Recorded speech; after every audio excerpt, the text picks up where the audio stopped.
Bismillahirrahmanirrahim. Assalamualaikum warahmatullahi wabarakatuh. Alhamdulillah alamin. Wassalatu wassalamu ala asrofil anbiya wal mursalin wa ala alihi wa ashabihi rasulillah jama'il. Puji dan syukur kita ucapkan atas kehadiran Allah Subhanahu wa taala yang telah memberikan kita kesehatan agar kita masih bisa bertemu pada saat ini. Serta salawat beriringan salam, tak lupa pula kita hadiahkan kepada Nabi besar kita, yakni Nabi Muhammad Sallallahu Alaihi Wasallam, yang telah memberi alam, yang merubah kita dari alam kebodohan menjadi alam yang berilmu pengetahuan seperti saat ini. Baik, pertama-tama saya berterima kasih kepada Bapak H.D. Afriansyah, SPD MPD, yang mengampu mata kuliah Administrasi dan Supervisi Pendidikan. Perkenalkan, nama saya Bunga Sukmawati dengan NIM 22003013 dari kelompok 1. Saya di sini akan menyampaikan materi materi 1 yang berjudul Konsep Dasar Administrasi Pendidikan. 1. Pengertian administrasi pendidikan. Administrasi pendidikan terdiri dari dua kata, yaitu administrasi dan pendidikan, yang memiliki arti tersendiri. Pada hakikatnya, administrasi pendidikan merupakan penerapan ilmu administrasi dalam dunia pendidikan atau pembinaan, pengembangan, dan pengendalian usaha praktek-praktek dalam pendidikan. Administrasi memiliki arti sempit dan arti luas. Dalam arti sempit, administrasi dengan penyusunan dan pencatatan serta penataan keterangan yang diperoleh secara sistematis. Administrasi dalam arti luas tidak ada hanya kegiatan ketatausahaan saja, tetapi juga membentuk atau mencipta dan mengembangkan organisasi serta menciptakan dan mengembangkan manajemen. 2. Tujuan administrasi. Tujuan administrasi pendidikan adalah untuk meningkatkan efisien dan efektivitas penyelenggaraan kegiatan operasional pendidikan dan mencapai tujuan pendidikan.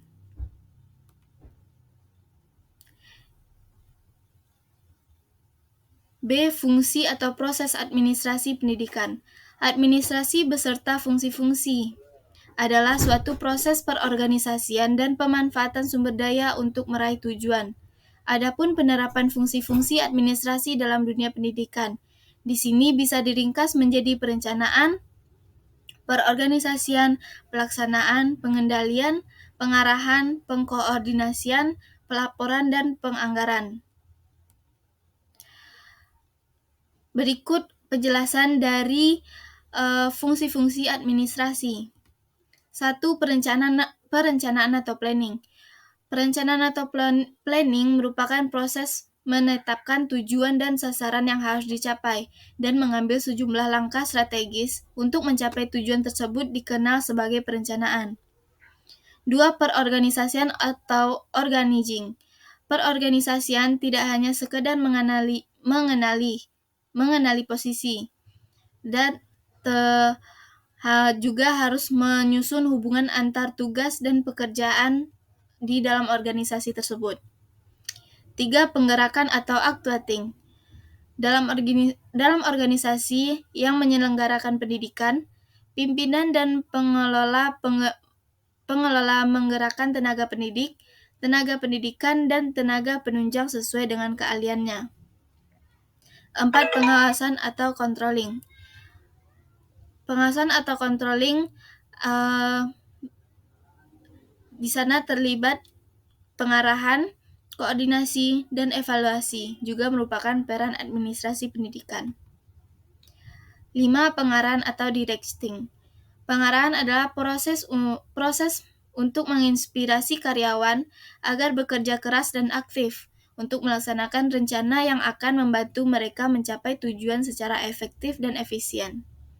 6. Koordinasi atau coordinating. Semua upaya yang Koordinasi dan coordinating adalah semua upaya untuk menghubungkan berbagai bagian pekerjaan organisasi di koordinasi tersebut. 7.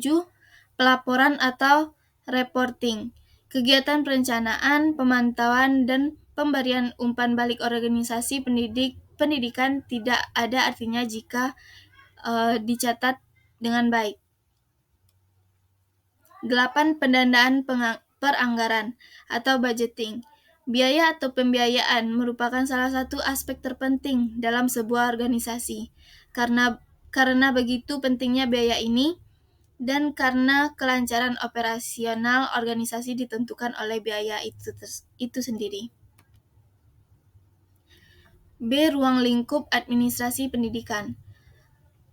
Administrasi pendidikan mempunyai bagian seperti berikut, yaitu berkaitan dengan manajemen sekolah atau administrasi sekolah. Yaitu 1. Administrasi kemahasiswaan meliputi afirmasi siswa baru, afirmasi siswa baru, B. Program bimbingan dan konseling, C. Belajar kelompok, D. Badan Statistik Mahasiswa, E. Buku induk untuk siswa. 2. Administrasi kurikulum meliputi A. Menyesuaikan kurikulum nasional untuk mencerminkan kemampuan awal dan karakteristik siswa. B. Penjelasan tentang kalender pendidikan. C. Penyusunan RPP dan pembagian tanggung jawab pengajar. D. Mengawasi pelaksanaan penyusunan program pengajaran dan pelajaran selama 1 semester tersebut. E. Pengelolaan pelaksanaan program kurikuler dan ekstrakurikuler. F. Manajemen pelaksanaan penilaian. G. Menyelenggarakan pelaksanaan kenaikan kelas. H. Membuat laporan kemajuan belajar mahasiswa. Selanjutnya, 3. Penyelenggaraan administrasi pendidik dan tenaga kependidikan. A. Investasi karyawan. B. Usulan pembentuk pegawai. C. Pengangkatan, kenaikan level, kenaikan berkala, dan usulan mutasi. D. Mengelola organisasi kesejahteraan. E. Menentukan pembagian tugas. Dan 4. Administrasi sarana dan prasarana, merencanakan, menyelenggarakan, mengarahkan, mengkoordinasikan, mengawasi, dan mengevaluasi kebutuhan dan pemanfaatan prasarana agar dapat memberikan kontribusi yang optimal dalam kegiatan belajar mengajar menjadi tanggung jawab pengelolaan fasilitas sekolah. 5. Administrasi keuangan atau bendahara.